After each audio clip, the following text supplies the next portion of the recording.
오늘 아침 빼놓을 수 없는 글로벌 이슈 쉽게 읽어드립니다. 아침에 읽는 어젯밤 미증시 이야기, 어떤 이슈들이 있었는지 함께 살펴보겠습니다. 첫 번째 소식입니다. 미국의 수출입 물가지수가 발표됐습니다. 수입 물가지수는 전달 대비 0.4% 하락했는데 시장의 예측치였던 0.3% 하락보다 낙폭이 더 컸습니다. 전년 동기 대비해서도 0.1% 하락했는데요. 9월의 수입 물가는 작년 12월 이후 최대폭으로 떨어졌습니다. 올해 들어서도 가장 가파른 하락세입니다. 수입 물가가 전년 동기 대비 하락한 것은 올해 2월 이후 처음 있는 일인데요. 특히 9월 에너지 수입 물가가 전월 대비 7% 급락했습니다. 미 노동부는 낮은 연료 물가가 비연료 물가 상승분을 상쇄했다고 설명했습니다. 한편 수출 물가지수는 0.7% 하락했는데요. 시장의 예측치였던 0.4% 하락보다도 낙폭이 컸습니다. 수출 물가지수는 지난 8월에 이어 2달 연속 하락했습니다. 다음 소식입니다. 라파엘 보스틱 미국 애틀랜타 연방준비은행 총재가 올해 연준이 금리를 0.25%포인트 한 차례 인하할 것으로 전망했습니다. 보스틱 총재는 미국 경제가 잘 작동하고 있다며 경기 침체에 대한 우려에는 선을 그었는데요. 다만 보스틱 총재는 이 같은 예측은 확정된 것이 아니며 인플레이션과 고용시장에 대한 데이터가 나오면 필요에 따라 조정할 수 있다고 밝혔습니다. 선택의 폭을 열어두고 있다라고 말했죠. 한편 메리 데일리 미국 샌프란시스코 연방준비은행 총재는 뉴욕대 스턴 경영대학원이 주최한 행사에서 추가 금리 인하 필요성을 제기했습니다. 그는 연내 한두 번의 금리 인하가 합리적일 것이라는 견해를 밝혔습니다. 다음 소식입니다. 도널드 트럼프 미 공화당 대선 후보가 자신이 대통령이 됐을 경우 한국의 방위비 분담금을 재협상할 것을 시사했습니다. 트럼프 후보는 현지 시간 15일 시카고에서 열린 시카고 경제클럽 주최 대담에서 내가 백악관에 있으면 그들, 즉 한국은 연간 100억 달러를 지출할 것이라며 한국을 향해 머니머신, 현금 인출기라고 말했습니다. 앞서 한국과 미국은 이달 초에 방위비 분담금에 대한 협상을 이미 타결한 바 있는데요. 2026년 방위비 분담금은 전년 대비 8.3% 인상한 1조 5,192억 원으로 하고 또 2030년까지는 매년 소비자 물가지수 증가율을 반영하기로 했습니다. 트럼프 후보의 발언에 따라 그가 재집권할 경우 재협상을 통해 방위비 분담금 증액이 이뤄질 수도 있다는 전망이 나오고 있습니다. 다음 소식입니다. 미국의 주택담보대출 모기지 신청 건수가 전주 대비 17% 하락했습니다. 미국의 모기지 금리가 지난 8월 이후 최고 수준으로 오르며 잠재적 매수자들의 수요가 하락한 것으로 보이는데요.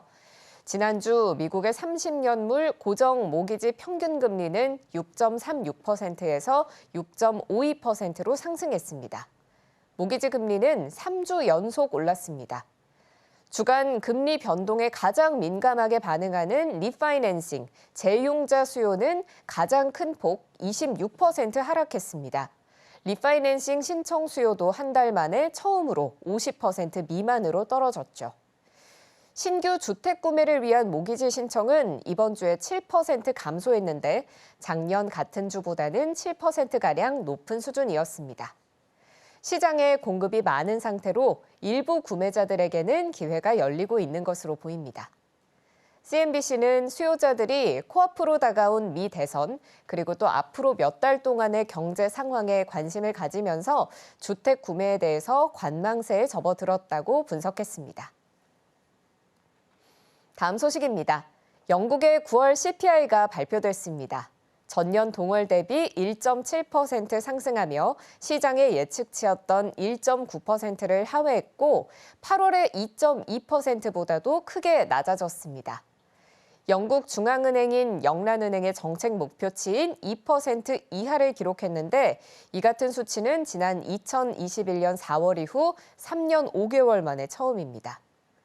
이번 CPI 상승률 하락은 항공 운임과 휘발유 가격 하락이 주로 영향을 미친 것으로 보입니다.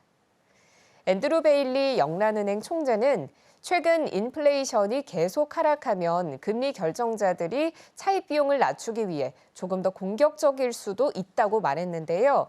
이 발언을 놓고 영란은행이 오는 11월에 기준금리를 인하할 가능성이 있다라는 시장의 해석이 나옵니다. 근원 CPI는 전년 동월 대비 3.2% 상승했습니다. 한편 9월 PPI는 지난해 동월 대비 0.7% 내렸는데 2020년 10월 이래 최대 낙폭을 기록했습니다. 마지막 소식입니다.